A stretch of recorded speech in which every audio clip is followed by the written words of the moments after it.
আগামী মৌসুমের জন্য কেন্দ্রীয় চুক্তিতে থাকা ক্রিকেটারদের নাম ঘোষণা করেছে ভারতীয় ক্রিকেট বোর্ড। 2024-25 মৌসুমের জন্য ভারতীয় ক্রিকেট বোর্ডের নতুন চুক্তিতে ফিরেছেন আইপিএলে পাঞ্জাব কিংসকে নেতৃত্ব দেওয়া শ্রেয়াস আইয়ার। তবে চমক হয়ে দেখা দিয়েছে জাতীয় দলের বাইরে থাকা ঈশান কিষানের নাম। ভারতীয় ক্রিকেট বোর্ড 2024-25 মৌসুমের জন্য চুক্তিবদ্ধ ক্রিকেটারদের তালিকা প্রকাশ করেছে। গতবার চুক্তিতে 30 জন ক্রিকেটারের নাম থাকলেও এবার সংখ্যাটা দাঁড়িয়েছে 34 জনে। এ প্লাস ক্যাটাগরিতে আছেন 4 জন ক্রিকেটার। তারা হলেন অধিনায়ক রোহিত শর্মা, বিরাট কোহলি, জাসপ্রীত বুমরা এবং রবীন্দ্র জাদেজা।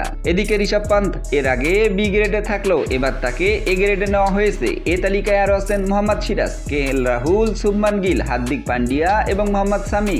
এবার গ্রেড বিতে শ্রেয়াস আইয়ারের জায়গা হয়েছে। ঈশান কিষান আছেন গ্রেড সিতে। নতুন করে চুক্তিতে জায়গা পাওয়া ক্রিকেটাররা আছেন এই ক্যাটাগরিতে।